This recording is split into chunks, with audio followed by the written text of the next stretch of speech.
This is Studies in Compassion, and my name is Rose Mijanowski. For this interview, I'm going to interview someone I know, and this is my dad, Michael. So, how would you say that you learned about compassion? I think I've learned about compassion from the way I grew up. I grew up in a violent home, a lot Hmm. of abuse, alcohol abuse, and others. And I had some interactions with a lot of police growing up, Hmm. and being with them and learning from them, I think is where I learned my compassion. So you believe that it was like shown to you through those other sources? Correct. The Hmm. love and the uh, how they were able to interact with me by Hmm. showing me that that wasn't just a normal everyday life and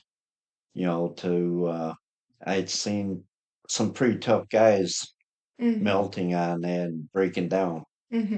Would you say that there's like anyone specifically that was like a good like source to go back to and to get some compassion from and someone that would understand you?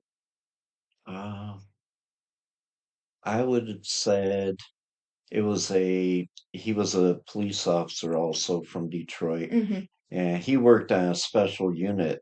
It was called the stress unit, Hmm. and he was really a great man. Hmm. He took time to talk with us and showed a lot of Yeah. sympathy and that compassion to us, and tried to guide us to where we'd get better life. Would you say that that's why you kind of got into police stuff in that? Definitely. Hmm.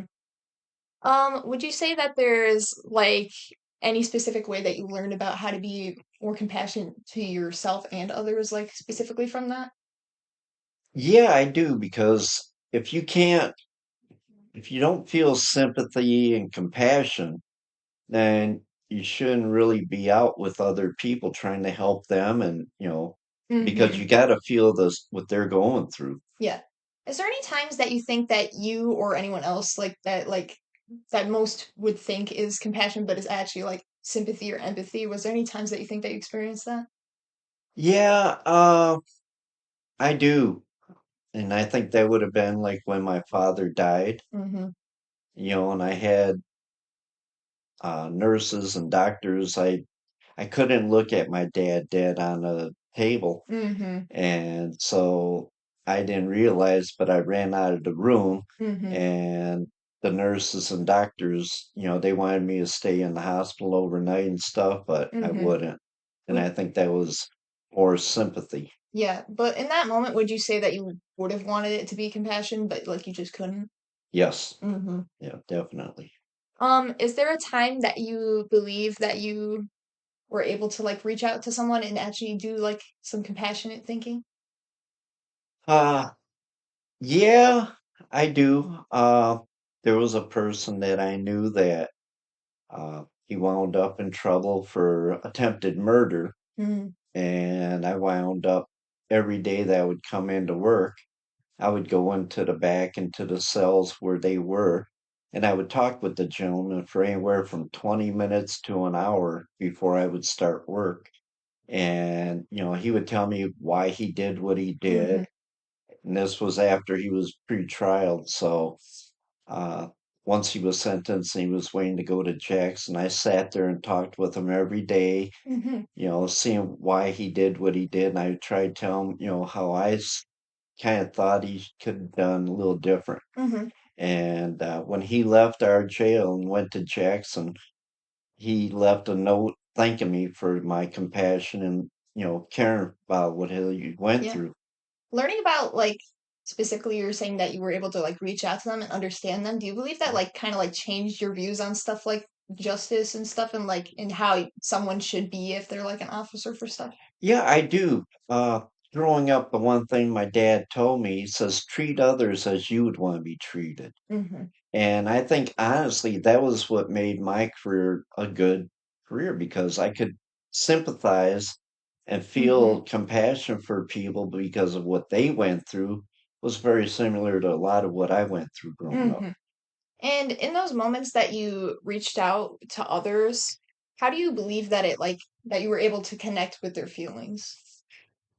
Uh, I think that part of it was when I was growing up in the home that I grew up in, we weren't uh, like my father figure, Mhm. my dad, he never showed his feelings, never Mhm. showed compassion or anything. Yeah. Uh, and when I met the police officers I did growing up, then all of a sudden I realized, hey, this is okay. Yeah. And did you pretty much like so from that, from those other experiences, you were able to like learn how to handle yourself, how to care for yourself, and how to care for others? Yes, I did. Hmm.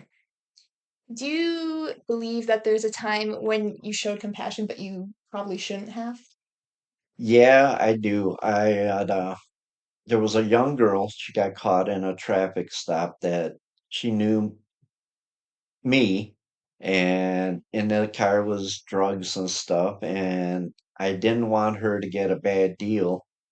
I thought she could do better in her life, and I had a favor or two, Hmm. and I got her out of it, but she went right on back into the Hmm. same thing, and I felt bad for that. So you believe that maybe they didn't want to take that help and they didn't Right. use it It for. was wasted, Hmm. and I think that maybe I should have let her learn that hard lesson, Hmm. but I didn't want her to go through that, Hmm. and her parents.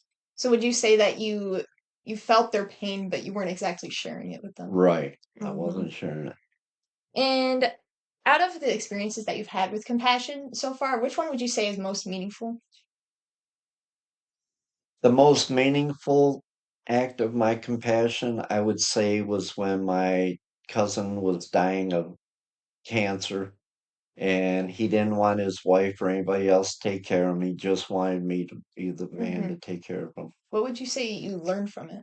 Like, what's something that like would you say that you like use from that situation? I would say it's a hard one. Hmm. Uh, but I think that I learned that because of how I love people and I'm always there for people when they need me. Hmm. I think it made me realize that I'm not as cold of a person as I sometimes come off as. Hmm.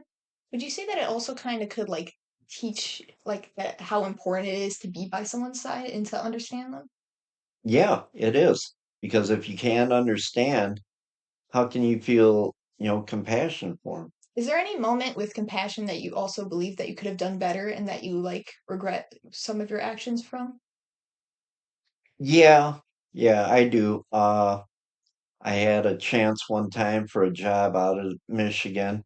I would have moved to a whole different state and be around different people. Hmm. And out of the, I didn't have the compassion enough Hmm. to make that move because I just felt insecure about my own self. Hmm. And would you say that now that you have like you would probably if you were in that situation then would you be able to reach out? And like what have you learned like from then to now that you believe was able to make you take that step? Well, I think that I found that I'm a whole different person than what I saw myself at that time. Hmm. And because of that, I probably could do a lot better than I did. Hmm. And what would you say that you do to remain compassionate to others and yourself? I always remember my upbringing. I remember all the people that I've ever met. I've met people from every social economic groups. I've met different nationalities, races, and the one thing that I've learned, we all go through the same things. Hmm. We do, and I've met millionaires, I met the poorest of poor, and everybody treated me like I was family, and that's how I try to treat other Hmm. people. From all those people, do you believe that they like show compassionate in their own different ways? And like, what type of way would you say that you mainly show your compassion? Yeah, I do believe other people show compassion different ways.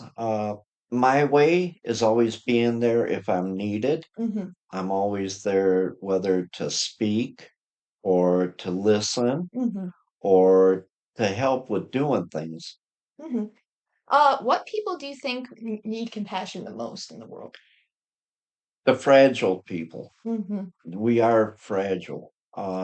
People that they have nobody else, Hmm. or they feel that they're going to be judged for feeling something or, what they're going through. Hmm. And I don't think that's good. I think we need to be there for each other. How do you believe that we or I or you or anyone could like reach out for those types of people? Well, it you don't really have to make a big like gesture, Hmm. but if you tell them, "Hey, I'm here for you," Yeah, and I care, yeah.